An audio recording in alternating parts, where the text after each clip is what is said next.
Seja bem-vindo ao 8º vídeo da série Produção de A a Z. A ideia aqui é falar sobre vários aspectos a respeito de produção musical, para quem sabe dar um clique na sua cabeça e falar, é mesmo, tem essa coisa aqui que eu não tinha pensado. O assunto de hoje é por que se autoproduzir? Tá? Isso é uma coisa que acontece desde sempre, tá? Desde o começo você poderia ser o seu próprio produtor. Você poderia contratar um estúdio, contratar profissionais para trabalhar para você e você produzir o trabalho. Porque muita gente confunde as coisas, acha que o produtor é o cara que mixa a coisa, é o cara que grava, tá? Quem mixa é o engenheiro de mixagem, quem grava é o engenheiro de gravação, tá? Quem masteriza é o engenheiro de masterização. A gente tem papéis separados. Hoje em dia, com o home studio, a pessoa acaba sendo tudo em um, tá? Mas muita gente confunde essas coisas. Então, na real, você sempre pôde se autoproduzir. Você podia bancar todos os custos da produção e você fazer as coisas do jeito que você queria. Isso não é uma novidade. Mas com o advento do home studio, que ficou mais forte aí nos últimos 20 anos, vamos dizer assim, com a popularização da gravação digital, a gravação em computador e tudo mais, as coisas são muito mais fáceis hoje e muito mais em conta. Tá? Então, hoje eu quero falar dos prós e contras de você se autoproduzir e de você contratar um produtor. Deixa eu falar num outro assunto aqui. Eu tenho um guia chamado Guia do Equipamento para Home Studio. Esse guia ele é gratuito, tá? É uma série de vídeos, são 10 vídeos que dão 1 hora de duração mais ou menos, onde eu explico em detalhes o que você precisa para montar o seu home studio. Tá? Isso de acordo com a sua necessidade. Se você é um cantor que precisa gravar a sua voz, você precisa de um tipo de equipamento. Se você é um baterista que precisa gravar a sua bateria, você precisa de outro tipo de equipamento. Eu falo sobre tudo isso lá, tá? Tipos de microfones, de interfaces, de computadores, softwares, etc. Tá tudo lá. Eu vou deixar o link em algum lugar por aqui, ou na descrição do vídeo, ou então na minha bio. Deixa eu falar agora primeiro sobre a questão de você contratar um produtor musical. Deixa eu falar da parte ruim da coisa, tá? A parte difícil da coisa. Primeiro são os custos. Um bom produtor vai te custar algum dinheiro. Tá? Por mais ou menos que você tenha para investir, vai te custar um bom dinheiro. Então, muita gente deixa de contratar um produtor por causa do custo. Outra coisa é a liberdade artística. Muita gente tem medo de contratar um produtor por ter medo de perder a liberdade artística. E assim, eu acredito que alguns produtores você perca a liberdade artística sim, mas a maioria deles não. A maioria deles vão te ouvir e vão chegar a uma conclusão da coisa contigo. Essa é a parte ruim, tá, de contratar um produtor. Vamos para a parte boa. Tempo. Tá? Primeiro de tudo, você tem uma ideia de produzir um disco, você entra em contato com o produtor, em pouco tempo você tem esse material pronto para lançar. E isso, quando você pensa em ter uma carreira na música, faz muita diferença. Muita diferença. Eu já vi muita gente que perdeu o timing, né? Aquela coisa do momento certo de lançar. Tinha um trabalho que estava pronto para ser lançado, o momento do mercado estava bom para aquilo, o momento artístico dele estava bom também. Ele é um cara que estava no auge da criatividade. E aí o cara resolveu se autoproduzir e ficou lá 8, 9 anos se preparando para lançar aquele material. Quando ele lançou aquele material já estava defasado, ele perdeu o tempo. Tá? Então, tempo é uma grande vantagem quando você contrata um produtor. Outra grande vantagem é a qualidade. Entenda o seguinte, por mais que você entenda do assunto gravação, mixagem, masterização ou mesmo de produção, eu costumo dizer que produção vem de antes, tá? Vem de você achar a identidade do artista. Eu falei sobre isso nos vídeos anteriores, tá? Assista que vale a pena. De você achar a identidade do artista, de você achar um bom repertório, de você ter bons arranjos para isso, de você contratar os músicos certos ou de você dirigir os músicos da forma correta para ter um melhor resultado e tudo isso. Um produtor experiente vai saber fazer isso melhor do que você normalmente. Tá? A não ser que você seja um caso à parte aí. Existem uns gêniozinhos por aí, uns caras que realmente nasceram com a bunda virada para a lua, né? Então os caras conseguem fazer a coisa com muita facilidade. Mas a maioria das pessoas não. A maioria das pessoas comuns, elas precisam de tempo para desenvolver isso. Então a pessoa vai saber o que é uma boa música, o que é uma boa música, que eu digo assim, entenda bem, sempre que eu falo dessas coisas, vem alguém comentar alguma coisa, porque Mozart tal. Não, Mozart foi lá atrás, entendeu? A gente está falando dos dias de hoje, tá? A gente está falando de coisas fonográficas, coisas que tem a ver com gravação, tá? É outra época, entenda. Eu não estou dizendo que a música boa é a música que vende. É a música que dentro do que você faz comunica com o seu público. Tá? Independente se você toca jazz, independente se você toca funk carioca, independente se você faz sertanejo, se você faz death metal, é aquela música que consegue comunicar com o seu público.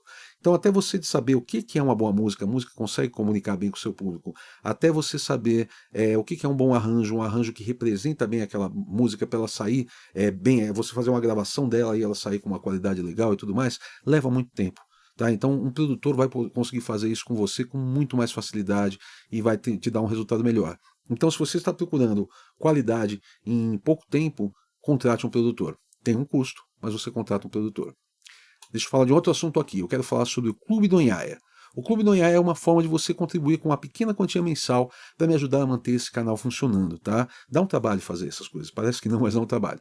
Então no Clube do Nhá, você pagando uma pequena quantia mensal, você tem acesso a um monte de cursos, tá? Tem o equalizando, tem o comprimindo, tem o mixando e mais uma série de coisas que eu coloco lá disponíveis para você assistir a hora que você quiser, quantas vezes você quiser. E faz muita diferença, tá? Aqueles cursos são bem legais, são cursos completos, não é pega trouxa não, tá? Tá tudo ali completinho para você assistir. Deixa eu falar agora sobre a questão de você se autoproduzir. Como eu falei, desde que a gente começou a gravar no computador, a coisa ficou mais fácil, tá? A pessoa tem condição de gravar em casa com uma boa qualidade. Ah, Paulo, é a mesma qualidade de um estúdio top de linha, isso, aquilo? Não, não é, mas é competitivo. Tá? Se você for um cara criativo, se você for um cara que sabe o que você está buscando e você tem uma qualidade musical, uma qualidade de ouvido boa para trabalhar, você consegue fazer um trabalho competitivo. Tá? Então, assim, pintou essa coisa, pô, vamos fazer em casa. Vamos falar aqui dos prós e contras, tá? Então, primeiro de tudo, falar sobre a liberdade artística. Cara, liberdade artística total. Você escolhe a música que você quer gravar, com o arranjo que você quer fazer, com tudo que você quer fazer, sabe, do jeito que você quer fazer, e ninguém vai se intrometer no teu trabalho. Entendeu? Então, essa liberdade artística não existe nada igual quando se fala em gravar em casa, tá? Você pode fazer como você quiser, do jeito que você quiser. Os custos diminuem muito, tá? Porque você vai investir no que você precisa para gravar na sua casa. Como eu falei na questão do guia do equipamento, às vezes você é o vocalista da banda e você investe numa interfacezinha de 2 canais, um microfone de uma boa qualidade, um fone de ouvido, e você já tem, de repente você compra aqueles difusores, eles chamam, não é um difusor, né? Mas aquela espuma para colocar em volta do microfone para dar uma melhoradinha na acústica e tal. Pô, você já tem um material ali para fazer um trabalho competitivo, tá? Não de altíssima qualidade, não é isso, mas um trabalho competitivo. Então, às vezes, você faz um investimento muito pequeno e você pode trabalhar com isso quantas vezes você quiser. Você pode gravar vários discos, inclusive, com esse mesmo setup. Tá? Eu chamo de disco ainda porque eu sou velho. Mas vários álbuns com esse mesmo setup. Tá? Você grava o teu trabalho de hoje, o teu trabalho daqui a 2 anos, daqui a 4 anos, tal. Então o investimento é muito pequeno comparado com o investimento que você vai fazer para contratar um produtor. Tá? Eu falei de custo de liberdade artística, agora vamos falar de tempo. Tempo também é uma grande vantagem, tá? Porque você não tem o taxímetro correndo. Quando você contrata um produtor, por mais que ele te deixe à vontade para fazer, ele sempre tem na cabeça dele mais ou menos um tempo estipulado. Olha, eu vou gravar essa música em 1 dia, em 2 dias, em 3, em 5 dias, não sei. Depende de cada produtor, tem uma forma de trabalhar, mas ele tem na cabeça dele um tempo estipulado para fazer. E você fica à mercê daquilo, né? Você está dentro daquele, tem que estar meio dentro daquela agenda do produtor. Em casa você não tem esse problema, tá? Você pode fazer no tempo que você quiser, do jeito que você quiser. Agora vamos falar da parte ruim. Bom, a primeira coisa da parte ruim, vamos falar da qualidade. Para você conseguir uma boa qualidade, você tem que ter conhecimento. Para você ter conhecimento, primeiro que você tem que buscar informação, e para buscar essa informação não é todo lugar que está. Muita gente acha assim, eu aprendi a gravar no YouTube, eu já estou gravando com qualidade profissional. Talvez você seja um cara desses que eu falei, diferenciados, e você conseguiu. Mas a maioria das pessoas não vai conseguir. E quando eu digo a maioria mesmo. Você vai ter que procurar alguém para te dar um curso, alguém para te ensinar alguma coisa, seja presencialmente, online, alguma coisa assim. Então você vai ter que fazer um investimento para isso. Só que, mesmo que você faça um investimento, você pegue um curso, você faça aquele curso direitinho, 6 mil e tudo aquilo, você não tem experiência. E isso leva tempo, tá? Leva bastante tempo. Quando você. Pensa no seguinte, na época que eu trabalhava em estúdio constantemente, era comum num ano assim eu produzir, sei lá, 10 álbuns completos, fora as músicas que eu mixava, que masterizava, que editava, que o restante da coisa, tá? Então, produzi 10 álbuns, tá? Cara, estamos falando aí de 120 músicas pelo menos, tá? Eu trabalhava em umas 200 músicas ao longo do ano ou mais, tá? 300, 400 músicas por ano que eu trabalhava. Você está trabalhando em 10 músicas suas e você vai levar, tipo assim, 5 anos para ter um resultado aquém do que eu consigo com essas músicas, porque eu aprendi muito nesse trabalho, sabe? A coisa da repetição, sabe? Lembra do Karate Kid, de limpa para cá, limpa para lá? Então, a gente limpou para cá, limpou para lá, aprendeu a mixar, aprendeu a produzir, aprendeu a masterizar, fazer a coisa toda. Então, para você dominar isso, vai demorar, tá? Não é uma coisa fácil, assim.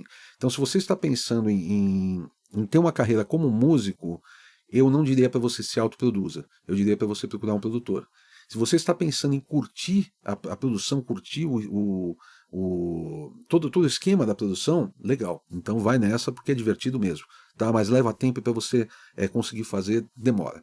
Então vamos falar, eu falei da liberdade artística. A liberdade artística é uma grande vantagem quando você grava em home studio, mas também é um grande problema, porque muita gente não tem o discernimento para saber o que fazer artisticamente. para escolher as boas músicas, para escolher a linguagem correta da coisa, para escolher os arranjos legais e tudo mais, tá? Então, às vezes você tendo um produtor junto com você, você vai ter um resultado melhor. Novamente, falo daquelas pessoas diferenciadas, assim, tem um cara diferenciado que ele realmente começou a gravar em casa, ele tem um resultado ótimo, ele escolhe ótimas músicas e faz. Sim, tem os diferenciados por aí, mas é uma pequena minoria. Pequena minoria eu sei que é pleonasmo, mas ok, né? Falei sobre custos. Então, os custos são baixos, mas você leva mais tempo. E quanto mais tempo você leva, tempo é dinheiro, eles já diziam, né? É mais ou menos isso mesmo, tá? Porque pensa no seguinte, basicamente a gente troca nossas horas de trabalho por dinheiro quando a gente trabalha. Você sai de casa, você trabalha 10 horas por dia e você recebe X no final do mês, que isso diluído pelas horas de trabalho dá X por hora. Tá? É mais ou menos isso. Então, quanto mais horas você tem que desprender num trabalho, mais você está gastando. Tá? É mais dinheiro que você está colocando ali. Então pode parecer que o custo é uma grande vantagem quando você fala em se produzir em casa, mas na real não é, porque você vai levar muito mais tempo. Tá? Então falei da qualidade, da liberdade artística, falei de tempo também. Tá? Tempo demora mais. Tá? A questão de você ter a vantagem de poder fazer no seu tempo em casa também pode ser um grande vilão. Eu vejo gente que poderia, por exemplo, dizer assim, hoje eu vou gravar a guitarra da minha música, e sentar e gravar em 2, 3 horas essa guitarra dessa música, e ele grava em 2, 3 horas, mas depois ele regrava daqui a uma semana, e daqui a um mês ele fala, não, saiu um plugin novo, eu vou experimentar, não, comprei um pedal novo, eu vou experimentar, e regrava, e regrava, e regrava, e regrava, e não sai do lugar. Então conheço muita gente que está gravando o mesmo álbum há 10 anos, e não estou exagerando. Tá? E quando a gente trabalha com produtor profissional, geralmente a gente tem um tempo específico para fazer aquele trabalho, e aquele trabalho a gente faz e lança. Tá? Então, assim, tem prós e contras em tudo. O que eu diria, basicamente, é o que eu já falei aqui. Se você pensa em ser um artista, contrate uma pessoa e faça a parte artística. Tá? Você compõe as músicas, você toca, você canta, você ajuda nos arranjos, etc. E contrate alguém para produzir o seu trabalho. Se você pensa em curtir o processo de produção musical, você quer se tornar um produtor musical, você quer aprender o processo, você gosta de colocar a mão na massa, cara, não tem nada mais divertido do que isso. Eu escolhi isso. Tá? Eu acabei me tornando profissional de produção musical, deixei de lado a minha carreira como artista. Tá? Apesar de tudo, até hoje eu me considero músico, né? Assim, não sou um músico profissional, um músico que tem a música como profissão, mas eu deixei isso de lado faz muitos anos. Tá? Isso aí no começo dos anos 90 eu deixei de lado e comecei a trabalhar em estúdio, foi o que eu escolhi para mim. Então é uma carreira legal também, tá? Mas não é mais a carreira de artista. Então se você quer ser um artista, contrate um produtor. Se você quer ser um produtor musical, estude produção musical, que é muito legal, tá? E deixa eu falar, nós estamos ainda na Black November, tá? Meus cursos estão com 35% de desconto só até o final dessa semana. Então aproveite, corra lá, 35% de desconto, e na hora de você fechar o carrinho de compra, aparecem mais uns cursos lá com 50% de desconto, e tem coisas até com 75% de desconto, tá bom? A gente se vê a semana que vem. Valeu!